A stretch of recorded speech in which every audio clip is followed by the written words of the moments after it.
Vous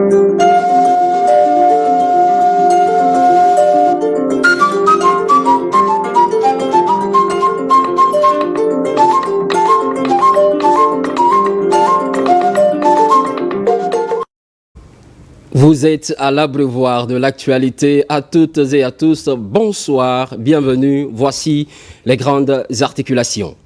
Lancement officiel du recensement biométrique à Kaloum. Le choix est porté sur l'école des sourds-muets.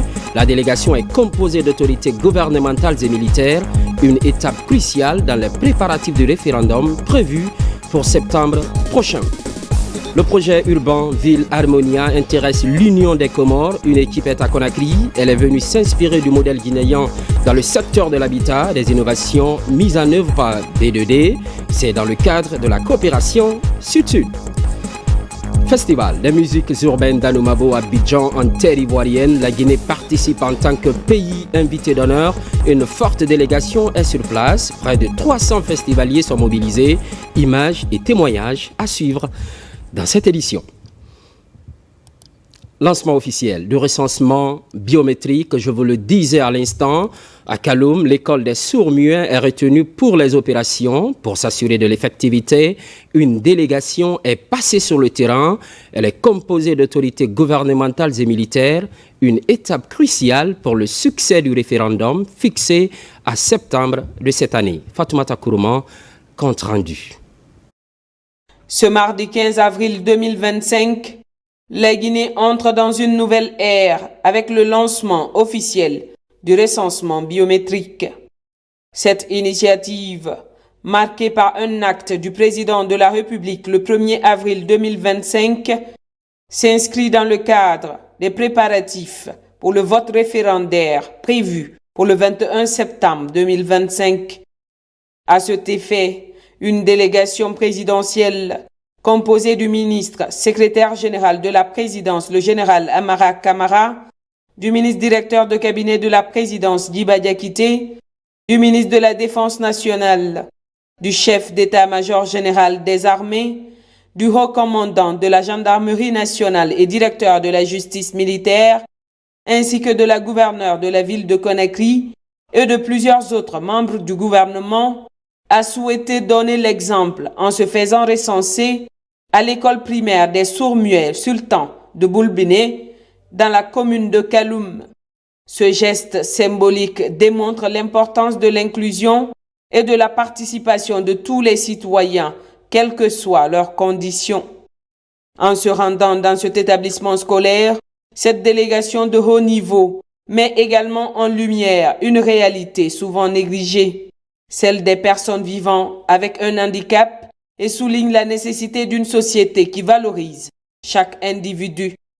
Le coordinateur du programme national du recensement administratif à vocation d'état civil, PN-RAVEC, a mis l'occasion à profit pour rappeler les étapes clés de ce processus qui se tiendra dans la zone de Conakry et ses environs du 15 avril au 30 mai 2025.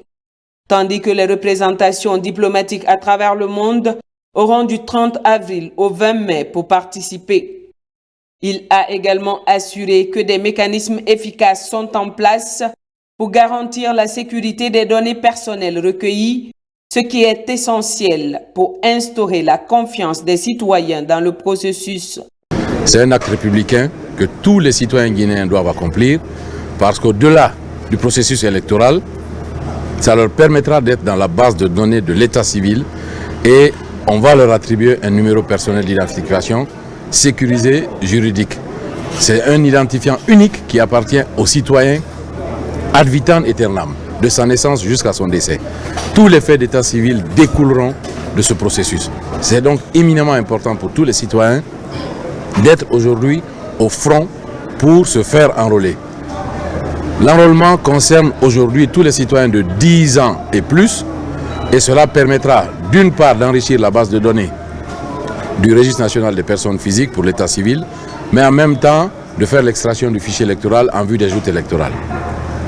Donc cette opération durera 45 jours, donc du 15 aujourd'hui, 15 avril au 30 mai pour la Guinée, du 30 avril au 20 mai pour les citoyens résidant dans nos ambassades et à l'extérieur du pays. Nous avons fait 2 exercices préalables. D'une part, les enquêtes ménages sur le territoire de Conakry et de l'autre, les audiences foraines sur tout le territoire national. Ça a été des tests, des pilotes pour nous. Le premier exercice concernait tous ceux qui disposent d'actes d'état civil et le deuxième pour ceux qui n'en avaient pas, à qui on a donné des récépissés. Aujourd'hui, vous venez avec ce récépissé ou à défaut, le jugement supplétif transcrit, ça vous permet de passer directement au front. Il y a une fiche qui est remplie avec les différents renseignements et vous passez devant l'agent recenseur qui va scanner le document, prendre vos renseignements, collecter vos renseignements. Le scan est important parce que ça permet non seulement de faire une comparaison entre ce qui est transcrit par l'opérateur et ce qui existe sur la fiche. Donc, ça permet de corriger toutes les erreurs parce qu'au bout de l'exercice, on fait un relevé oral de toutes les informations pour que l'intéressé puisse confirmer. Ensuite, ce qui permet à cet exercice d'être unique, c'est qu'on prend les empreintes digitales, les 10 doigts. Ensuite, et c'est une exception, l'iris. Vous savez qu'à partir de 10 ans, ce sont des empreintes qui ne sont pas du tout falsifiables et qui ne changent plus. L'ADN est personnel. Ça nous permet donc d'avoir le fond de l'œil et d'avoir les 10 doigts en empreinte digitale et le faciès également à travers la photo. Il y a un niveau de sécurité extrêmement élevé. Nous avons des data centers qui sont épars dans le pays. Les identités sont protégées non seulement dans cet exercice, mais aussi par la loi. La loi garantit la sécurité de l'identité des personnes physiques. Donc il y a plusieurs niveaux de sécurité qui font que ces données ne sont pas manipulables par n'importe qui. Il y a des informaticiens de haut niveau qui ont été recrutés et qui traitent ces informations à temps réel. C'est un processus dynamique qui ne s'arrête jamais. Nous pouvons récupérer tous les citoyens qui ont 18 ans et constituer les listes électorales par commune et pour que nous ayons le fichier général des électeurs ou le fichier national biométrique des électeurs. Mais ce fichier aussi va interagir avec les fichiers connectés, notamment le fichier de la fonction publique, mais également pour les services sociaux de base, notamment la santé et l'éducation, parce que sans acte de naissance, vous voyez que des jeunes filles ou des enfants qui arrivent même au bac, ils sont obligés de l'abandonner ou d'aller se faire un acte parfois qui est un faux acte. Donc ça a une grande importance pour le développement du pays parce que ça va permettre de connaître réellement le nombre de la population et de leur donner une identité juridique mais également une identité numérique pour que chaque citoyen soit sécurisé et éviter également la production des faux documents dans notre pays. C'est un déploiement progressif que nous sommes en train de faire. Aujourd'hui, c'est Conakry qui est lancé et les jours à venir, ça va être la région forestière. Et ensuite, la région de Cancan, la région de l'Abbé qui va suivre progressivement jusqu'à couvrir tout le territoire national. Le ministre de l'Administration du territoire et de la décentralisation, dans sa prise de parole, a souligné la vision du chef de l'État, son Excellence le général Mamadi Doumbouya, qui aspire à créer une Guinée où chaque citoyen possède une identité unique. Ce recensement est d'autant plus important qu'il ne vise pas seulement à établir un fichier électoral, mais il est également fondamental pour la distribution équitable des bureaux de vote afin de garantir une représentation juste de tous les citoyens lors des élections.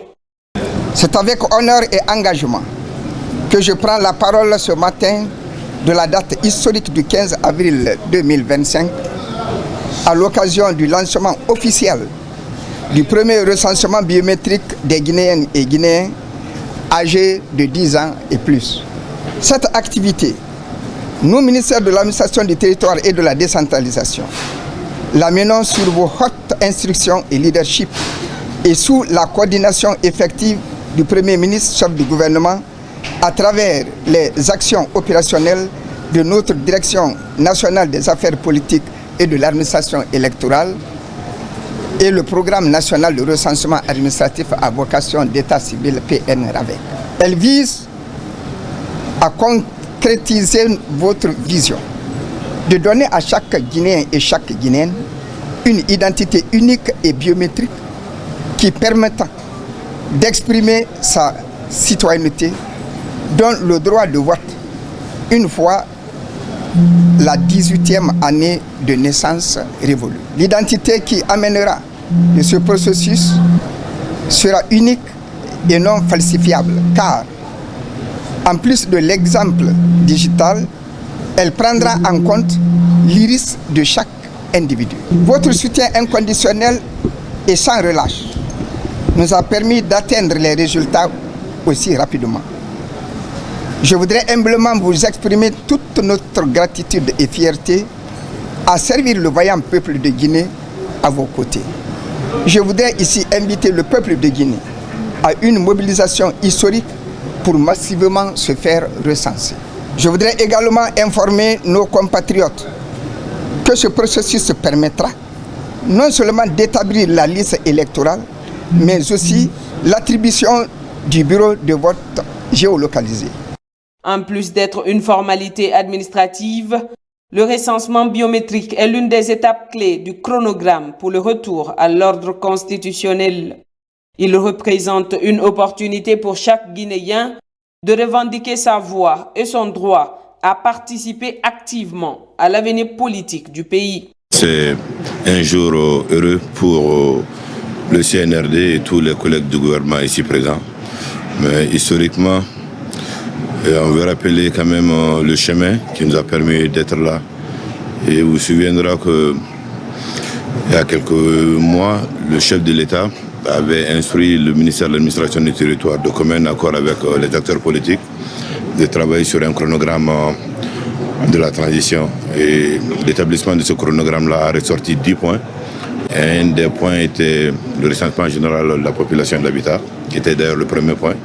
Et le second point, c'était le recensement national à vocation d'état civil.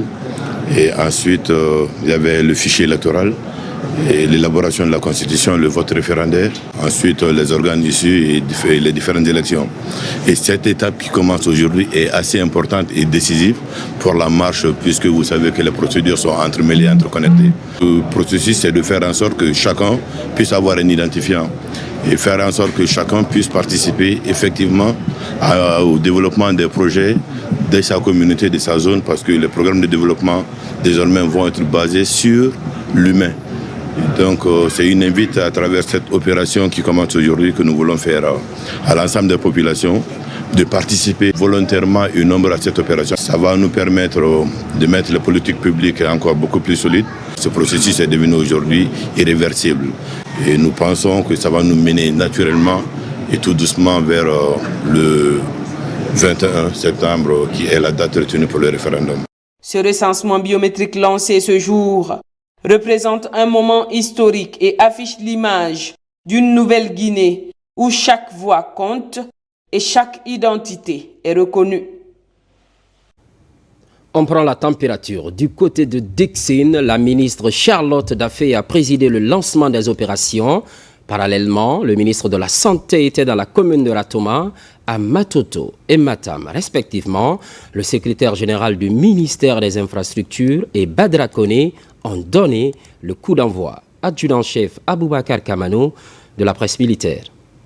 Officiellement lancées, les opérations du premier recensement biométrique ont effectivement démarré ce mardi 15 avril 2025 sur toute l'étendue du territoire national. À Conakry, plus précisément dans la commune de Dixine, c'est la ministre de la Promotion féminine, de l'enfance et des personnes vulnérables, Charlotte Daffé, qui a présidé la cérémonie de lancement de cette opération d'une importance capitale. Accompagnée d'une importante délégation, la ministre en charge de la promotion féminine a été reçue au siège de la mairie de Dixine par les autorités locales, dont les présidents des conseils des 22 quartiers de la commune de Dixine.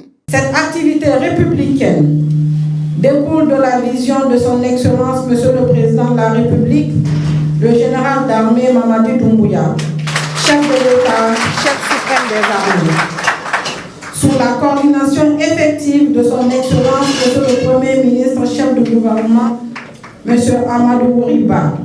Elle marque l'aboutissement des actions opérationnelles du Programme national de recensement administratif à vocation d'état civil PNRAVEC, ainsi que de la Direction nationale des affaires politiques et de l'administration électorale, coordonnée par le ministère de l'administration du territoire et de la décentralisation. Après s'être adressée à ses concitoyens avec brio, Mme Charlotte Daffé et sa suite se sont rendus à l'école primaire Bari Yawadou de Dixine, où elle a officiellement lancé les opérations du premier recensement biométrique en République de Guinée. Dans le même ordre d'idées, le ministre de la Santé et de l'Hygiène publique Amadou Douéba a été quant à lui reçu par les autorités communales de Ratoma. Là également, le ministre de la Santé a procédé au lancement des opérations. L'identité qui émanera de ce processus sera unique et non falsifiable, car en plus de l'empreinte digitale, elle prendra en compte l'iris de chaque individu, tenant compte du souci permanent de son Excellence Monsieur le Président de la République de faire du bien-être des Guinéens une priorité absolue. Je vous invite à vous recenser massivement pour vous faire une identité unique. Ce processus permettra non seulement de constituer le registre national des personnes physiques, mais aussi d'établir le fichier électoral avec l'attribution automatique des bureaux de vote géolocalisés. À Matoto et à Matam, l'honneur est revenu respectivement au secrétaire général du ministère des Infrastructures et des Travaux publics, Ibrahima Kamara, et au maire de la commune de Matam, Ibrahima Kone, de donner le coup d'envoi officiel de cette opération dans ces communes. En tant qu'autorité, je suis venu représenter Monsieur le ministre des Infrastructures et des Travaux publics. Je suis très heureux de constater qu'au niveau de la commission administrative, tout est là. Et puis au niveau de RAVEC, les techniciens aussi sont là et le dispositif est en marche. L'autre volet qui m'a beaucoup impressionné, c'est l'engouement des citoyens et aussi les autorités locales, le maire en personne, le chef de quartier aussi, qui est là pour la sensibilisation des citoyens afin que chacun s'acquitte de ses devoirs civiques. Je suis rassuré parce que les populations répondent. Aujourd'hui est censé être le premier jour, mais pour ce premier jour, les 2 centres qui ont été érigés à Matam ont été vraiment des centres qui ont reçu plusieurs personnes. Il y a eu une forte mobilisation. Nous sommes là à Tougoundi, dans Matam. Tout se passe bien. Les populations sont là, présentes. Chacun attend son tour pour se faire recenser. Ce recensement biométrique concerne tous les citoyens âgés de 10 ans et plus. Il vise à leur donner une identité juridique, numérique et sécurisée, leur permettant d'exprimer leur citoyenneté. Sur tout autre plan, tenue de la réunion du comité de suivi des accords et recommandations de la 7e commission mixte de coopération maroco-guinéenne, les progrès sont partagés et les difficultés mises en exergue. Une rencontre qui se tient en marge de la 8e commission mixte de coopération prévue en 2026. Nabila Kamara. 2 ans après les accords et recommandations de la 7e commission mixte maroco-guinéenne tenue en juillet 2023 à Dakhla, les membres des 2 délégations se retrouvent pour échanger sur les différents paramètres de ces accords. Cette démarche vise à renforcer les relations d'amitié, de coopération et de partenariat entre les 2 États. La délégation marocaine accueille avec une profonde satisfaction la signature du procès-verbal qui donnera un nouvel élan à notre partenariat en traduisant dans les faits la volonté exprimée par nos hautes autorités respectives d'ériger notre coopération bilatérale en un véritable partenariat stratégique fondé sur la confiance, la solidarité et la complémentarité.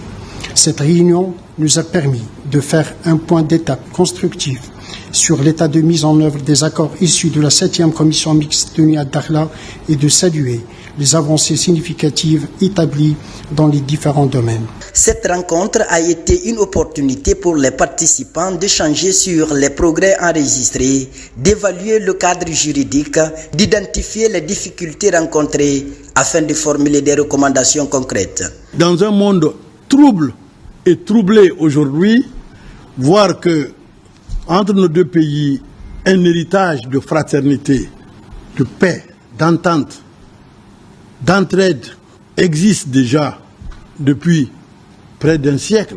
Et vous voyez que pendant que nos 2 pays cherchent à renforcer par-ci ou par-là nos relations de coopération avec le Maroc, Nous sommes simplement en train de mettre en œuvre ce qui existe déjà. Cette forte délégation marocaine qui est là prouve suffisamment la qualité, la force, l'intensité de nos relations. J'aime toujours dire que la Guinée du général Mamadi Doumbouya est une Guinée décomplexée, une Guinée engagée pour la paix, pour la stabilité dans le monde, et une Guinée qui tend la main à tout le monde. À travers cette rencontre, les relations fructueuses de coopération entre le Royaume du Maroc et la République de Guinée se solidifient davantage. La délégation marocaine a mis l'occasion à profit pour s'entretenir avec le ministre en charge des Affaires étrangères. Le renforcement des relations de coopération entre les deux États était au centre des échanges. Cette bonne question maintenant, comment organiser le secteur privé autour des projets du gouvernement? Le sujet est au centre d'une rencontre entre le Bureau de suivi des initiatives présidentielles et le secteur privé. Les opportunités d'investissement sont présentées, mais ce n'est pas suffisant. Un accompagnement est sollicité dans la mobilisation des financements extérieurs. Aboubakar Junior Camara. Autour de cette table, les cadres du bureau de suivi des priorités présidentielles et ceux du patronat guinéen.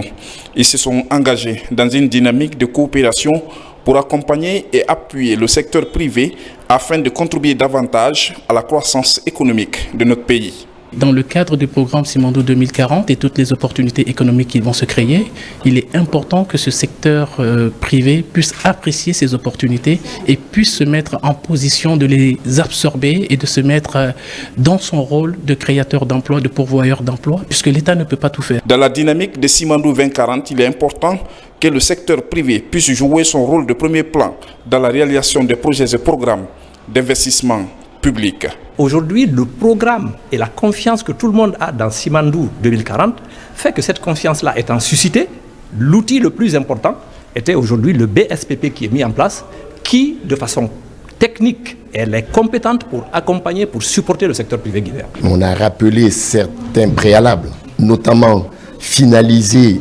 la magnifique idée qu'est la loi sur la politique du contenu local par la mise en place de l'agence de régulation de cette politique. La deuxième chose, c'est de nous impliquer dans les comités de réflexion sur le programme. La troisième chose est d'être réellement impliqué et associé aux différents dossiers d'appel d'offres. Pour gagner ce pari, le bureau de suivi des priorités présidentielles s'engage aux côtés du secteur privé pour les accompagner dans l'identification, la conception et la formulation des projets et même la recherche de mobilisation des financements auprès des bailleurs de fonds à l'extérieur. Qualification du processus budgétaire de l'État. Le cas des établissements publics administratifs est mis en exergue. Les chefs services administratifs des EPA sont soumis à une exigence. Pour obtenir les ressources, il faut les rapports fiables d'exécution du budget. Un canevas est disponible avec l'appui de la Direction générale du budget. Mamadou Saliouba nous fait le point. Au niveau des établissements publics administratifs, désormais, la mise à disposition des ressources est conditionnée à la présentation de rapports fiables, ce qui nécessite la maîtrise du processus d'élaboration. Un canevas est donc disponible avec l'appui de la Direction générale du budget. Nous allons aussi introduire des critères de performance puisque les EPA qui vont fonctionner le mieux possible, faire des activités les plus utiles, ce seront des EPA qui pourront recevoir des ressources encore plus accrues et vous comprendrez que ceux qui ne feront pas exactement ce qui est attendu ou ce qui est souhaité recevront moins de ressources. Lors des entretiens, les conditions d'octroi des subventions de l'État sont rappelées. Mais le plus important demeure la maîtrise du canevas des rapports. Il y a un canevas qui a été mis en place par la Direction générale du budget pour aider justement ces EPA-là à avoir toutes les pièces qui pourraient leur permettre en fait de faire l'exécution de leur budget. Les retombées sont multiples. La vision de développement socio-économique du chef de l'État est prise en compte. Il y a des ressources supplémentaires qui sont attendues dans le cadre du projet Simandou. Nous nous préparons pour que ces structures puissent vraiment fournir des services publics de qualité. Une seule journée est dédiée à la centaine de chefs-service des EPA afin d'éviter d'éventuelles anomalies dans les rapports d'exécution du budget. Évaluation des marchés publics, un projet financièrement soutenu par la Banque mondiale. L'activité se tient selon la méthodologie d'évaluation des systèmes de passation des marchés publics MAPS. Ce système a pour objectif de fournir un outil harmonisé. Pendant ce temps, les parties prenantes sont à l'école. Marie-Angélique Bangoura. Les marchés publics constituent un maillon essentiel dans la fourniture de services publics et des économies durables. Face aux défis qui s'imposent, les agents sont invités à plus d'efficacité et de résultats dans ce secteur. Pour ce faire, un mécanisme de renforcement du système de passation de marché et une méthodologie d'évaluation des systèmes de passation des marchés MAP sont à ce jour mis en œuvre. Il y a eu une coopération entre la Guinée et le Rwanda est actuellement inscrit en priorité digitalisation du système de passation des marchés publics de la Guinée. Et la Guinée est liée au Rwanda par un contrat de digitalisation qui est en cours actuellement et qui est en train d'évoluer. La Guinée, comme tout le monde le sait, entame une nouvelle période avec Simandou 2040. Donc nécessairement les volumes en termes de passation de marché et la complexité des marchés vont aller crescendo. Donc il est, je pense, important que le pays soit bien outillé. La Guinée s'aligne désormais dans la dynamique de transparence et de redynamisation du secteur à travers les techniciens parties prenantes des passations des marchés. Nous sommes aussi en train de réfléchir à intégrer dans ce code-là des éléments portant sur des projets à haute intensité de main-d'œuvre. Parce que tout simplement le chômage des jeunes est endémique. Donc dans ce que l'on fait dans la dépense publique, il faut prendre en compte ce chômage. Il convient de rappeler que cette évaluation permettra de s'assurer de l'intégrité et de la transparence du système de passation des marchés publics, ainsi que de son renforcement. Elle est utile afin d'améliorer l'efficacité et l'efficience de la passation des marchés. C'est en 2003 que la MAP est mise au point. Ce, grâce aux efforts collectifs des parties prenantes. La stratégie consiste à renforcer le système de passation des marchés pour que les marchés publics soient bénéfiques à l'État et aux citoyens. Secteur de l'habitat, des innovations mises en œuvre par B2D intéressent l'Union des Comores à travers le projet urbain Ville Harmonia. Une équipe de ce pays frère est à Conakry. Elle est venue s'inspirer de modèles guinéens dans le domaine de l'habitat. Un bel exemple de coopération sud-sud. Falilou Diallo. C'est une délégation de l'Union des Comores séduite par le projet Ville Harmonia et label phare de BDD. L'idée étant d'offrir des terrains viabilisés, des villas modernes et des infrastructures adaptées à l'urbanisme écologique et qui reflètent les ambitions des initiateurs. L'objectif fondamental, effectivement, c'est de transmettre effectivement les expériences, d'échanger sur les bonnes pratiques en matière d'accompagnement et d'assistance des diasporas. Ça permet aussi d'adapter les pratiques guinéennes au dispositif comorien d'accompagnement. Il s'agit d'accompagner les citoyens de la diaspora dans l'acquisition d'un toit décent, un espace familial et personnel de vie. Cette visite sur le site de la société BDD s'inscrit dans le cadre de ce partage d'expériences, dans le cadre de la gouvernance migratoire et de tout ce qu'on a prévu pour la diaspora guinéenne dans le domaine de l'habitat et du logement. C'est ainsi que dans le cadre de la coopération régionale des politiques migratoires, BDD Immobilier Guinée a été sélectionné pour partager ses expériences et ses bonnes pratiques en faveur de la diaspora guinéenne. Le chantier est en train de continuer, qu'on a entamé les travaux de la deuxième étape de la première phase du projet, qui est aussi de 10 hectares, où déjà les réservations sont au niveau de plus de 45% aujourd'hui à date. Aujourd'hui, en termes de villas, nous venons de recevoir encore de nouvelles commandes au-delà des 8 maisons qui sont déjà sorties de terre. Depuis 2024, BDD Immobilier Guinée s'est engagé dans un projet de portée international. Un roadshow ambitieux visant à connecter la Guinée à sa diaspora tout en mettant en lumière les opportunités immobilières modernes. Sur les 30 hectares, plusieurs sont déjà viabilisés avec des voies et réseaux divers, mais également des villas témoins pour rassurer les acquéreurs. En décembre 2024, les travaux de construction de la piste rurale Korofindan-Sakola-Bouka ont été entamés par le département des travaux publics. C'est dans la préfecture de Dabola. 4 mois après, une mission d'inspection est sur le site. Principal défi, évaluer les travaux. Diarra Diallo. Dans sa politique de désenclavement des zones rurales, les autorités de la transition, à travers le ministère des Infrastructures et des Travaux publics, ont lancé en décembre 2024 les travaux de reprofilage de la route reliant Kouroufindé-Sakola à Bouka dans la préfecture de Dabola.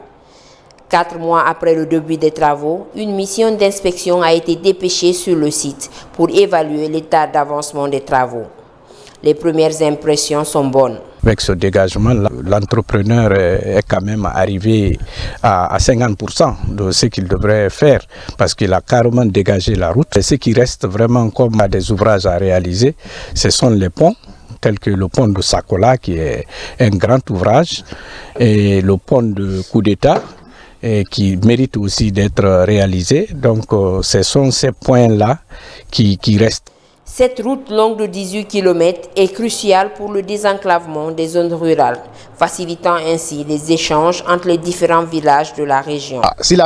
La route là a beaucoup de bienfaits. Elle n'est pas totalement finie, mais on commence à tirer déjà les bénéfices. Avant, c'est sur nos têtes qu'on transportait les bambous pour envoyer à Kouroufindé. Mais aujourd'hui, on utilise des tricycles pour le faire. Cela est un grand bénéfice. Je suis vraiment ravi. Je suis dépassé par l'événement parce que nos parents ont tant fait pour cette route-là et plus de 40 ans on est en train de se démerder. Ils ont fait ça à la main, ils ont fait ça, les pelles, les pioches, tout ça là, pour que la route là arrive.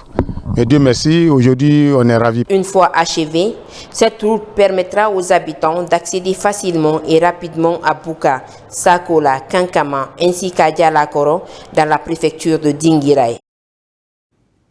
À Kakimbo, dans la municipalité de Ratoma, des forages de la SEG ont été vandalisés par des inconnus. Vous allez le voir tout de suite.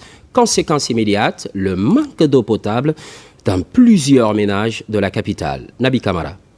Les installations de la Société des eaux de Guinée continuent de souffrir du vandalisme. Dans la forêt de Kakimbo, à Ratoma, des malfrats sont venus sectionner des câbles d'alimentation des plus grands forages qui alimentent en eau potable près de 30 quartiers à Conakry. Vous savez, les forages ont 2 types de raccordement. Quand ils sont réalisés, le trou, on immerge une pompe et pour son fonctionnement, la pompe est raccordée par une ligne électrique. Et donc, c'est le câblage de ce forage qui a été complètement sectionné. Donc à partir du moment où les câbles sont sectionnés, la source d'énergie n'arrive pas et quand la source d'énergie n'arrive pas, le pompage ne peut pas s'effectuer. Et donc depuis avant-hier, ce forage n'est plus opérationnel. Ce F10 est le forage le plus prolifique du site de Kakimbo. Il vous produit 78 m3 par heure. Sur un pompage de 20 heures ou de 10 heures, il vous donne 780 m3 x 2. Imaginez l'impact de l'arrêt de ce volume-là. Aujourd'hui, dans une situation d'abord où on est en crise d'eau, et un acte comme celui-ci encore vient aggraver cette crise qui existe. Ces pratiques néfastes causent ainsi des déficits dans la production d'eau potable au détriment des milliers de foyers. C'est en cela que la Direction générale de la SEG a sollicité l'implication des autorités locales de Ratoma à travers la délégation spéciale dans la sécurisation de ces installations. On est vraiment attristés. C'est une occasion pour nous, non seulement de veiller sur les installations de la SEG, mais aussi extendre les informations auprès des autres citoyens à travers nos lieux de culte, à travers les bureaux des sages et même les associations de jeunesse et des femmes. La Direction générale de la SEG rassure que des dispositions idoines sont prises par son service pour dépanner ces forages dans un bref délai. Autour de la table, cadre de l'autorité de régulation des postes et télécommunications et les acteurs du service d'équipement et terminaux radio talkie-walkie ainsi que du réseau professionnel mobile, il est question de partager des informations afin de se conformer à la législation en la matière Occasion également de revenir sur les conséquences du non-respect de la loi. Algassi Mouba, détail. Ils sont transitaires, importateurs, installateurs et utilisateurs d'équipements des terminaux radio talkie-walkie et du réseau professionnel mobile. Ces acteurs confèrent avec la direction générale de l'ARPT. Au cours des échanges, la régularisation du secteur est évoquée, une manière d'informer tous les acteurs sur les conséquences du non-respect de la loi L 2015-018 AN relative aux télécommunications et aux technologies de l'information en République de Guinée. Les équipements radioélectriques sont des équipements qui utilisent des bandes de fréquences et par conséquent qui dégagent des radiations. Et ces radiations, si elles ne sont pas contrôlées, si elles ne sont pas contenues dans les normes internationales, peuvent nuire à la santé de l'être humain. Cette session de partage d'idées ouverte à toutes les personnes physiques et morales concernées a pour objectif de partager les informations nécessaires pour assurer la conformité aux textes réglementaires en vigueur. Tout équipement radioélectrique, pour les importer en République de Guinée, on est obligé d'avoir un agrément d'homologation. Parce que le régulateur que nous sommes, nous nous rassurons des normes internationales contenues dans ces équipements avant de mettre à disposition des populations guinéennes. Si les régulateurs, en personne à l'ARPT, s'ils prennent leurs dispositions pour mieux gérer les communications, vraiment, c'est extrêmement important. Quand l'État avait réglementé notre bien-être, il faut qu'on les accompagne. À l'issue de cette rencontre, un moratoire de 2 mois sera donné aux personnes concernées et des missions de contrôle seront déployées sur le territoire pour des campagnes de sensibilisation. Après les 2 mois, tout constat d'irrégularité fera l'objet de sanctions conformément aux textes et lois en vigueur. À présent, le contenu de ce communiqué de la HAC. La Haute Autorité de la Communication, HAC, informe les journalistes de la presse nationale et les correspondants de la presse étrangère qu'elle lance à partir du jeudi 17 avril 2025 les opérations de délivrance de la carte professionnelle de presse au compte de la période 2025-2027. À cet effet, les responsables de médias sont invités à retirer les fiches de demande de renouvellement au siège de la HAC à Conakry pour les journalistes détenteurs de la carte 2023-2025. Ils peuvent également retirer les fiches d'enrôlement pour les journalistes non détenteurs de la carte de presse 2023-2025. Après remplissage, la fiche de renouvellement de la carte de presse doit être accompagnée d'une copie d'identité, d'une copie de la carte de presse expirée et 2 photos d'identité. Pour toute première demande de la carte de presse, les documents suivants à joindre. 1. Un extrait d'acte de naissance ou jugement supplétif tenant lieu d'acte de naissance ou une copie de la carte d'identité nationale. 2. Un extrait de casier judiciaire ou un certificat de non-poursuite judiciaire datant d'au moins 3 mois. 3. Une copie des diplômes et de tout autre certificat ou attestation susceptible de comprendre le cheminement du candidat dans le métier de journalisme. 4. Pour les salariés et les stagiaires, une copie du contrat de travail ou attestation de travail de l'entreprise de presse dûment répertoriée et enregistrée ou un arrêté d'engagement. 5. Pour les pigistes non salariés, les copies des reçus correspondant à des prestations rédactionnelles et à un échantillon représentatif des productions datant d'au moins 1 an. 6. 2 photos d'identité. La Haute Autorité de la Communication HAC s'est comptée sur la bonne compréhension de tous. Conakry, le 16 avril 2025, pour la Haute Autorité de la Communication, le président Boubacar Yassine Diallo. Parlons maintenant de ce cadre d'échange éventuellement profitable aux jeunes étudiants. C'est l'université Nongo Conakry qui abrite la session. L'objectif est précis, inciter les jeunes apprenants aux métiers techniques. Des expériences pratiques sont partagées afin de promouvoir l'entrepreneuriat. Mounir Bari. Innover par les métiers techniques est la thématique principale abordée par les panélistes pendant les travaux de la 5e édition du Café de l'Emploi. Plusieurs activités sont inscrites à ce débat avec les étudiants, les représentants des secteurs publics et privés. En collaboration avec d'autres partenaires institutionnels, Rio Tinto pilote les travaux. L'objectif en un mot de cette 5e édition, c'est encore plus rapprocher les chercheurs d'emploi des entreprises qui recrutent. Nos étudiants ont eu des opportunités vraiment de s'entretenir avec les différents chefs d'entreprise, à savoir c'est quoi les métiers, mais qui touchent du doigt vraiment la réalité, c'est quelque chose qui est extrêmement important. Pendant les travaux de la 5e édition du Café de l'Emploi, des conférences, des tables rondes et une masterclass sont animées par les entrepreneurs et moniteurs. La peur n'a pas de raison d'exister. Qu'elles soient femmes, cela ne doit pas leur empêcher d'entreprendre, que ce soit dans des métiers techniques, professionnels ou quoi que ce soit. L'objectif d'une femme, c'est de se battre, c'est d'oser sortir de sa zone de confort, de s'affirmer. Nous sommes au Café de l'Emploi ici aujourd'hui concernant les métiers techniques qu'il n'a pas oublié parce que j'ai fait allusion tout à l'heure, j'ai parlé des écoles régionales d'art et métiers, des centres de formation professionnelle qu'il a cherché à valoriser. Donc tout cela va concourir au développement de la Guinée, à une meilleure compétitivité de l'économie guinéenne. L'objectif des initiateurs de la 5e édition du Café de l'Emploi est de permettre aux jeunes de comprendre la complexité du monde du travail et les multiples opportunités qui se présentent. Depuis 40 ans, Médecins sans frontières s'investit dans la gestion des urgences, un partenaire fidèle de la Guinée, notamment le ministère de la Santé. Parmi ses interventions, la lutte contre le VIH et la tuberculose. Pour ces 40 ans, une table ronde est organisée pour la présentation du bilan des activités. Hadia Toubari. 40 ans de présence en Guinée, Médecins sans frontières a impacté de manière positive la communauté guinéenne. L'institution est à l'avant-garde de la lutte contre le VIH et la tuberculose. Le projet a permis à une cohorte de 15 000 séropositifs de bénéficier d'une prise en charge complète.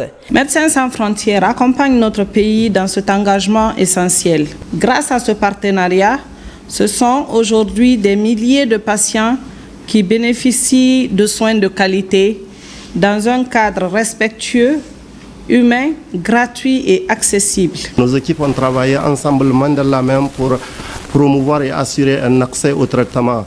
Des formations aussi ont été assurées, vous le connaissez mieux que moi, diverses personnes ont été formées. Il y a aussi un appui aux infrastructures qui a été mené au travers des années de présence de ce projet. De nombreuses stratégies sont utilisées pour éviter les ruptures en ARV et l'accès à la charge virale des patients vivant avec la maladie. On reconnaît également l'effort que MSF fournit dans la riposte contre le VIH avec l'accompagnement des organisations de la société civile en confiant la gestion de ces dépôts de distribution des points de distribution communautaire des ARV entièrement gérés par le Rega Plus avec le soutien financier de MSF. On a des énormes problèmes de défis qui sont souvent liés à l'approvisionnement en médicaments. Ça demande une anticipation des besoins, des commandes, une livraison de manière à ce qu'il n'y ait pas de rupture de traitement. Un autre défi qui est majeur, c'est celui de la stigmatisation. En fait, c'est encore une maladie qui est très stigmatisée, alors que c'est une maladie chronique. Si vous êtes traité aujourd'hui contre le VIH, que votre charge virale est indétectable, vous pouvez avoir une vie complètement normale. En célébrant ses 40 années de présence en Guinée, Médecins sans frontières Belgique s'engage à accroître son appui pour la qualification des soins au bénéfice des patients. Santé toujours, quand le comité technique régional ouvre ses portes, c'est le rendez-vous des acteurs et partenaires pour corriger certaines insuffisances au sein des structures sanitaires de la savane guinéenne. Séances tenantes, des avancées encourageantes sont également dévoilées. Djamokaba. Au compte du deuxième semestre de l'année 2024, Cancan accueille le rendez-vous sanitaire régional pour corriger des imperfections. À la bibliothèque, Lancine et Williams, les regards se croisent pour valider un nouveau plan de travail, exercice 2025. Une évaluation des réalisations dans le domaine de la santé et ensuite faire l'état des lieux des interventions, ressortir les forces et les faiblesses des interventions dans le secteur de la santé, au niveau régional bien sûr, et ensuite faire des recommandations et à l'issue de cela, le ministère prendra des actions nécessaires avec tous les partenaires techniques et financiers qui l'accompagnent pour corriger les défis que nous allons relever au cours de ce comité technique. La particularité de ce comité technique régional, c'est l'accent qui doit être mis sur le travail collaboratif qu'il doit y avoir entre la santé et les autres sectoriels dans le cadre du One Health. L'élevage, l'environnement et la pêche. La synergie d'action est renforcée pour relever des défis spécifiques de la santé afin de soutenir efficacement le plan national de riposte contre les maladies. Aujourd'hui, il faut l'harmonie entre les trois éléments, c'est-à-dire la santé animale, humaine et la santé environnementale. C'est pourquoi l'équilibre doit être assuré. Des bonnes nouvelles sont annoncées et les regards sont désormais tournés vers l'avenir. Lancement du projet de renforcement de la famille à Farana. Il s'agit de mettre en place une nouvelle antenne préfectorale avec pour objectif final protéger les droits des femmes, des jeunes et des enfants. Un programme qui sera exécuté par SOS Village d'enfants. Ibrahima Oulin Fofana, correspondance. À Farana, les projets de développement ne cessent de se multiplier au bénéfice des communautés. Pour consolider cet acquis, c'est un nouveau projet intitulé « Renforcement de la famille à Farana » qui est désormais lancé dans cette préfecture. Il va s'étendre sur 3 ans. L'initiative est de SOS Village d'enfants en Guinée, sur financement du ministère allemand de la coopération économique et du développement. Ce projet s'inscrit pleinement dans la mission de SOS Village d'enfants en Guinée, qui est de prendre en charge les enfants privés de soutien parental, de prévenir les séparations familiales et de renforcer les capacités des familles à s'occuper dignement de leurs enfants. La finalité de ces actions débouche sur la mise en place d'un système de soutien social qui agit comme un filet de protection pour répondre aux problèmes rencontrés par les enfants et les familles vulnérables grâce à des solutions efficaces. Ce projet consiste à protéger les droits des femmes, des jeunes et des enfants tout en favorisant la résilience des familles et des communautés dans la région de Farana. Nous exposons parfois à la négligence, à la violence ou à l'abandon. C'est pourquoi nous saluons avec force la mise en œuvre de ce projet à Farana.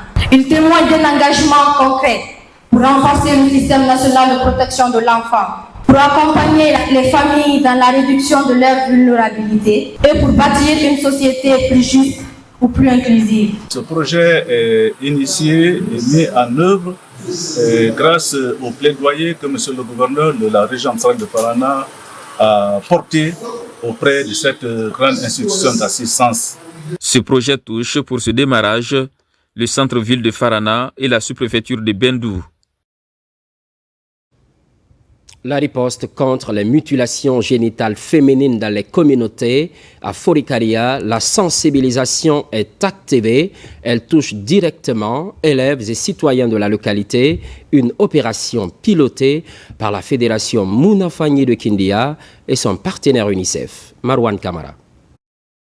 Après Koya, la Fédération Mounafani de Kindia et son partenaire UNICEF développent leurs activités de sensibilisation sur les MGF dans la préfecture de Forikaria.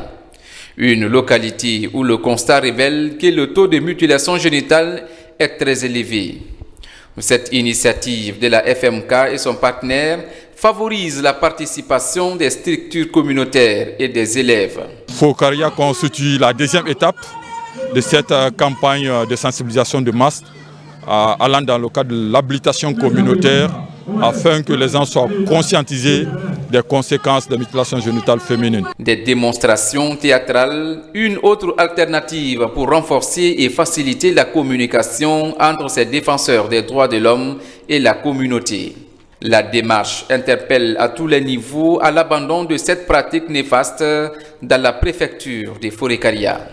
Il s'est avéré que la préfecture de Forikaria pratique encore la mutilation génitale féminine. C'est pourquoi le choix a été porté sur notre préfecture pour réduire drastiquement cette violation des droits de nos enfants. Nous devons dans l'ensemble faire face à ces combats et organiser des ONG, pourquoi pas aussi partager dans les plateformes pour que dans l'ensemble, chacun sache réellement quels sont les inconvénients. Mettre fin à toute forme de violence basée sur le genre est au cœur des programmes de la FMK et ses partenaires, et ce depuis plusieurs années. En synergie avec le gouvernement, il compte atteindre de meilleurs résultats dans le combat contre les MGF en Guinée. Direction le littoral, un arrêt au port de pêche de Kindiadi, là-bas. Les effets du changement climatique, principalement provoqués par les activités humaines, se font déjà sentir. L'érosion et bien d'autres phénomènes compliquent les sorties en mer où le poisson se fait aussi rare. Le constat dans ce reportage signé Mamadou Alpha Baldé, Mariam Kamara. Le long du littoral à Bofa, le port de pêche de Kindiadi. Ici, tout tourne autour de la pêche artisanale. Jadis très prolifique, le poisson se fait de plus en plus rare à Kindiadi. Destruction de la mangrove, érosion, les causes sont multiples et les conséquences aussi. Le débarcadère est complètement enclavé, bloqué par la boue. Les embarcations ne peuvent pas sortir en mer. Donc ça joue économiquement sur les marieuses et les fumeuses, mais ça joue aussi sur les pêcheurs. Vous avez vu qu'on est en train de construire aujourd'hui sur le littoral. Vous avez vu qu'on est en train de défricher complètement la destruction de la mangrove, qui est une barrière qui peut bloquer tout cela. Donc dû aussi au changement climatique. Désormais, il faut la haute marée pour que les bateaux puissent sortir du port et ils doivent rentrer avant le départ de l'eau. Le temps en mer est beaucoup plus court. Avant, on pouvait sortir jusqu'à 3 fois par jour et il y avait vraiment du poisson. Mais de nos jours, c'est beaucoup plus compliqué. À peine si on sort une fois. Tout est au ralenti ici. Vous-même, vous voyez, il n'y a pas de poisson. Le port a besoin d'un aménagement profond. Sinon, nous ne pourrons plus faire quelque chose ici. Au-delà des conséquences liées à la destruction des écosystèmes, d'autres pêcheurs pointent du doigt ces installations agricoles vétustes dont le système de contrôle hydrique est inopérant depuis des années. On ne change pas de sujet. Les départements de l'agriculture, de l'élevage et l'environnement bénéficient d'une assistance de la FAO. Un nouveau projet vient d'être lancé, le projet d'appui à l'adaptation au changement climatique. Dans les communautés, les filières sylvopastorales sont les domaines concernés. Yaya Silla. Les effets du changement climatique sont souvent constatés dans nos activités économiques. De l'agriculture à l'environnement, en passant par la sylviculture, les impacts sont visibles dans toutes les préfectures du pays, d'où l'importance de l'intervention en termes d'appui par les partenaires techniques et financiers comme la FAO et le Royaume de la Belgique en Guinée. Ce projet se veut une réponse pour renforcer la résilience des systèmes agro-sylvo-pastoraux tout en améliorant la gouvernance des ressources naturelles et en valorisant les déchets solides des marchés urbains de Kindia et de Mamou. Ce projet, c'est une illustration concrète de l'engagement du Royaume de Belgique en faveur du développement durable et de la lutte contre le changement climatique. Il reflète notre volonté de renforcer la résilience des communautés locales. L'objectif de cet atelier est de présenter officiellement le projet sur ses principaux aspects afin de faciliter son appropriation. Malgré ses potentialités naturelles offertes à la région, Kindia reste sans la menace grandissante des effets négatifs du changement climatique par des actions nocives d'acteurs, dont malheureusement l'homme, le premier bénéficiaire de l'environnement. Et c'est le lieu de remercier très sincèrement son Excellence Monsieur le Président de la République, le général Mamadi Doumbouya, qui ne ménage aucun effort pour le développement de la Guinée, tout en s'assurant que ce développement se fait de manière durable et inclusive, en prenant en compte toutes les communautés en Guinée, et particulièrement celles en zone rurale, fortement impactées par les effets du changement climatique. Le lancement de ce projet constitue une étape essentielle pour garantir une appropriation collective de toutes les parties prenantes. Retour sur la récente célébration des acquis du CNRD à Bokeh. Des causeries citoyennes sont organisées à l'Institut supérieur des mines et de la géologie. La thématique développée porte sur les multiples opportunités qu'offre le programme de développement socio-économique Simandou 2040. Marwan Kamara. Après la première édition des causeries éducatives à Conakry sous le thème « Quelle contribution du système éducatif pour le programme Simandou 2040 », les membres de la génération patriote poursuivent leur engagement citoyen derrière les grandes actions de développement. À l'Institut supérieur des mines et géologie de Boké, ce dialogue social pluriel est orienté vers le secteur minier, un levier stratégique pour l'émergence avec au premier plan le programme Simandou 2040.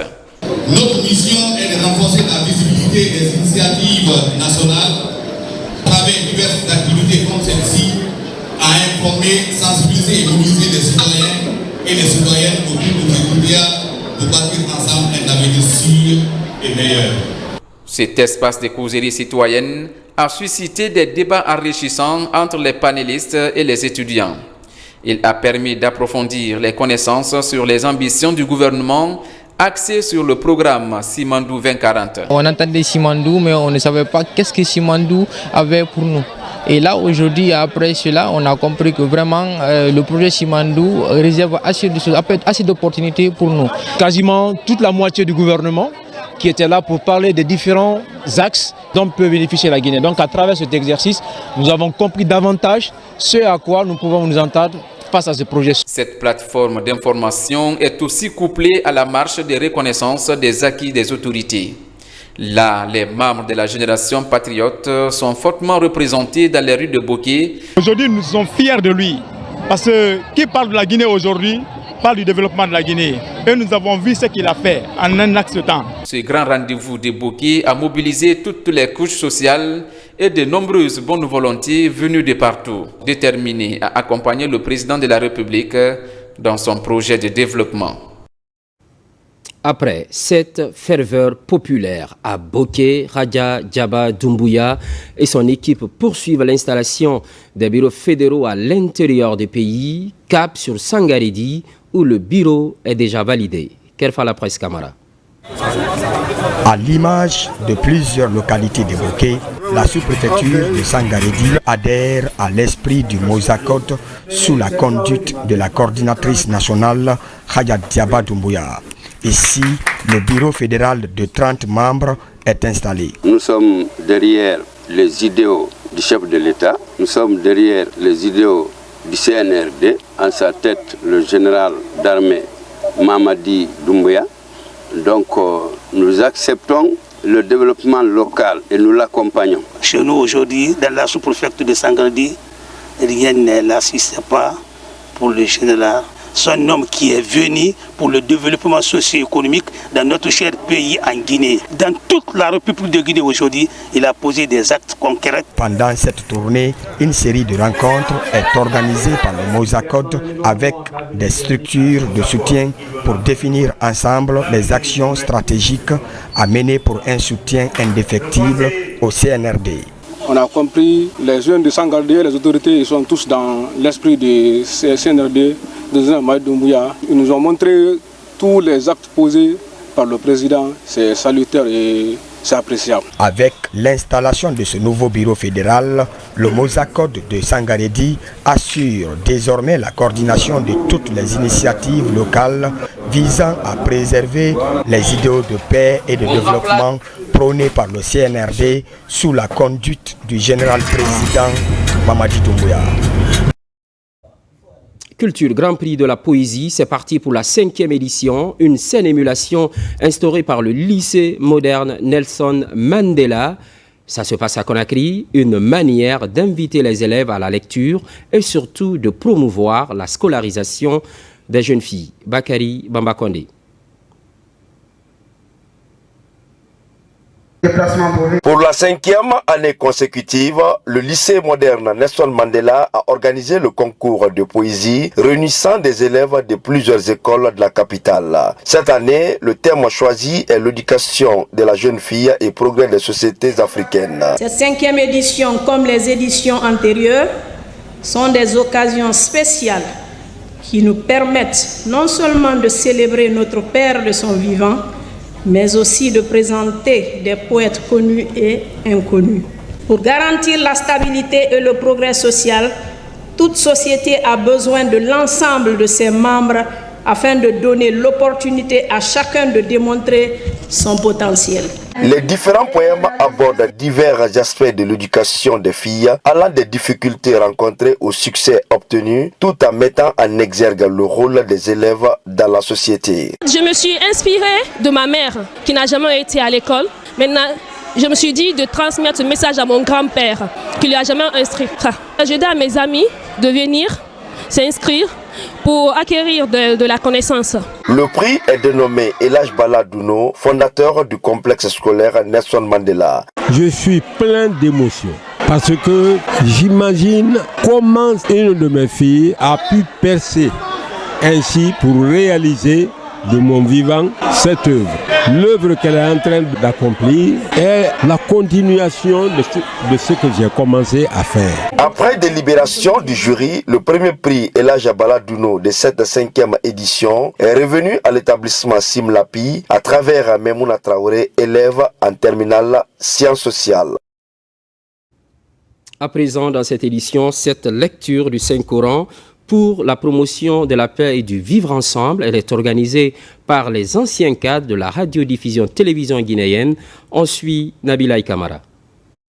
Cette cérémonie de lecture du Saint-Coran est initiée par d'anciens travailleurs de la RTG et les habitants de la cité des journalistes, située dans la commune de Matoto. Cet événement s'est déroulé dans une mosquée où des prières ont été élevées pour la paix, la quiétude sociale ainsi que des bénédictions en faveur du général Mamadi Doumbouya. Ce que nous avons fait s'inscrit dans le cadre du soutien du président Mamadi Doumbouya qui a fait preuve de patriotisme, de dynamisme, qui a été proactif pour le développement national de la Guinée. Nous pensons que le général Doumbouya est en train de poser des actes salutaires, des actes patriotiques en faveur de l'épanouissement du pays. Des autorités de la haute autorité de la communication, des chefs religieux, des responsables du conseil de quartier, ainsi que de nombreuses femmes ont répondu présents pour rendre hommage au chef de l'État, le général Mamadi Doumbouya. Nous aussi, on s'est réunis aujourd'hui organisés pour faire des bénédictions et des doigts pour lui. Pour ce qu'il est en train de faire, que Dieu l'aide, qu'il le protège, qu'il les épargne des problèmes. Toute la région guinéenne est représentée ici et nous voyons leur union, leur entente dans toutes les activités dans la cité. L'objectif de cette journée de lecture du Saint-Coran était de promouvoir la paix et l'entente. Déterminés à soutenir la vision de gouvernance du chef de l'État, les anciens travailleurs de la RTG et les habitants de la cité des journalistes restent mobilisés pour accompagner le général Mamadi Doumbouya dans l'accélération du processus de développement en cours. Au chapitre culture, toujours cette fois-ci dans le pays voisin, la Côte d'Ivoire, c'est le début du FEMUA, Festival des musiques urbaines d'Anoumabo Abidjan. La Guinée y est présente en qualité de pays invité d'honneur. Près de 300 festivaliers sont mobilisés. Une forte délégation est sur place, dans laquelle on retrouve Mamadou Djoumaba, Ousmane Ba, envoyés spéciaux. La Guinée était attendue de pied ferme et elle a répondu de plein pied à cette 17e édition du Festival des musiques urbaines d'Anoumabo. Une délégation qui compte près de 300 personnes, artistes, artisans, hommes de culture, sous la houlette de Moussa Moïse Silla, ministre de la Culture, du Tourisme et de l'Artisanat.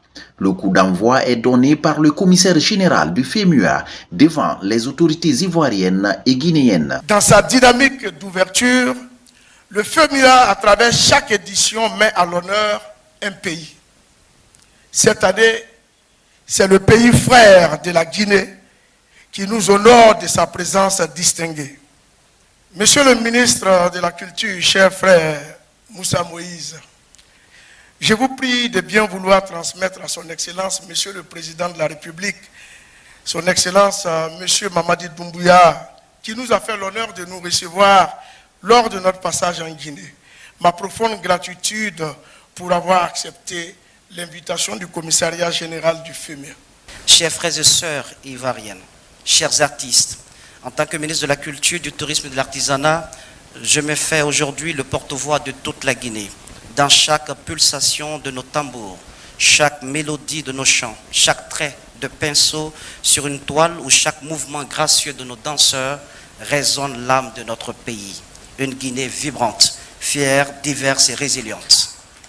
Nous sommes venus partager, mais aussi écouter, apprendre et tisser de nouveaux liens.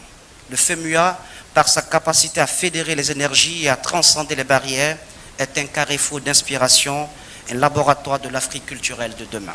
La présence de la forte délégation guinéenne est marquée par une solidarité gouvernementale. Ministre en fonction, ancien ministre et le conseiller chargé de mission du président de la République. Cet espace d'échange culturel est célébré sous le thème civisme et sécurité routière. Nous mettons beaucoup d'efforts à créer des infrastructures dignes de ce nom, mais le revers de la médaille, c'est que nous constatons aussi que beaucoup d'accidents surviennent sur ces infrastructures routières-là.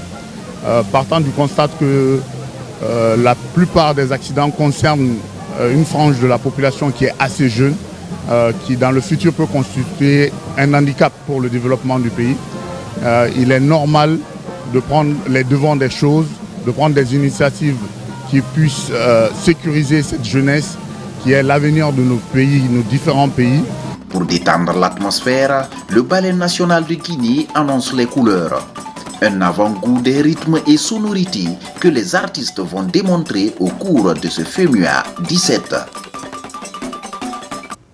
Les programmes se poursuivent. L'actualité évolue en Guinée, notre paradis, terre de richesse et d'innovation, constante fidélité à toutes et à tous. À très vite.